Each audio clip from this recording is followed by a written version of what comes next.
สบายดีน้องเองซื้อเท้าหาพืชเป็นสมาชิกทดลองงานประจำสาขาหลวงพระบาง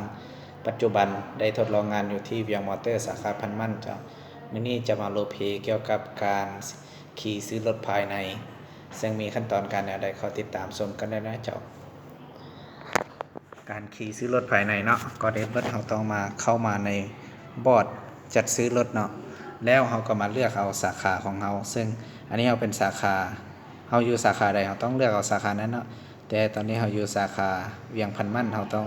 เข้ามาเวียงพันมั่นแต่มื้อนี้น้องจะนามสมมุติแล้วน้องจะเข้าไปที่ฟิลด์เทสนี้เนาะหลังจากที่เราเข้าไปแล้วจะออกมาแบบนี้ก่อนอื่นมัดเทลจะไปนำไส้ข้อมูล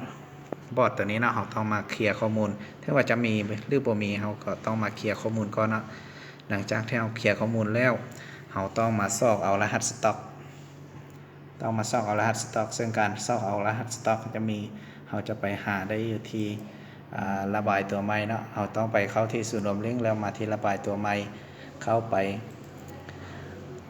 ซึ่งการซื้อรถภายในของเราจะมีอยู่3สาขาเนาะมีสาขานาคำสาขาจอมณีและสาขาพันมั่นอันนี้จากนั้นเราก็มากด Ctrl F Ctrl F เนาะเพื่อค้นหาเอารหัสสต็อกการค้นหารหัสสต็อกเราจะมี3วิธีคือ1การเอาหมายเลขทะเบียน2การเอาเลขที่สัญญา3การเอาเลขจากเลขถังเนาะอันนี้เราจะเอาหมายเลขทะเบียนเนาะแล้วเราก็ป้อนใส่เขากับ Enter แล้วถ้ามีมันจะขึ้นมาเป็นสีเขียวแบบนี้เนาะแล้วเราก็เลื่อนมาเราก็มา Copy เอารหัสสต็อกเข้ามาเนาะเราก็กด Ctrl C แล้วเราก็ไปวางใส่ในห้องนี้น่าจะ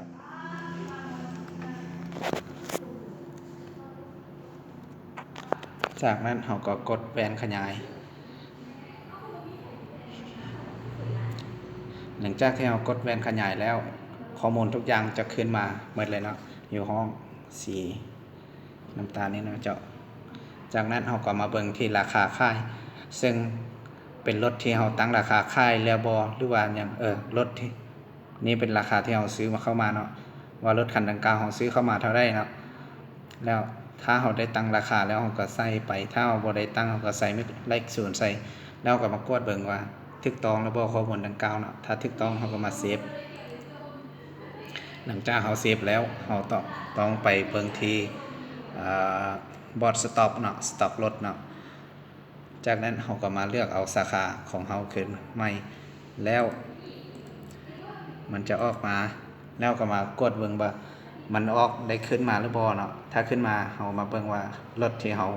ขี่สต็อกนั้นเป็นรถรุ่นใดเนาะเอามาใส่นี้เนาะแล้วรถคันดังกล่าวเราได้ตั้งราคาค่ายอาหารเท่าใดเราก็ใส่ไปแล้วเราใส่รายละเอียดเป็นรุ่นนี่จะเป็นยี่ห้อเป็นรุ่นเนาะอันนี้เป็นวันที่ขึ้นทะเบียนว่ารถคันดังกล่าวขึ้นทะเบียนวันที่เท่าใดเนาะแล้วตัวนี้จะเป็นสถานะของการจ่ายเงินอันนี้เป็นเราซื้อมาเราได้จ่ายไปหรือบ่หรือเราบ่ได้จ่ายเราก็ใส่ไปเนาะถ้าบ่ได้จ่ายเราก็ใส่ว่ารอจ่ายถ้าเราจ่ายแล้วเราก็ใส่จ่ายแล้วเนาะจากนั้นเราก็มาเบิ่งว่ามีราคาขนส่งจะมีทั้งราคาขนส่งมีค่าป้ายเหลืองมีรถคันดังกล่าวเราได้ค่ายออกแล้วบ่ถ้าค่ายออกเราค่ายสดหรือเราค่ายพรเนาะถ้าค่ายพรมันจะมีบอร์ดให้เราเนาะยอดจัดพรเราต้องมาลงใส่เนาะว่าลูกค้าจัดพรเท่าใดในวันที่เท่าใดเนาะแล้วอัตราดอกเบี้ยของเราได้เท่าใดเนาะแล้วเงินต้นเราแม่นเท่าใดเราก็มาใส่รายละเอียดทั้งหมดใส่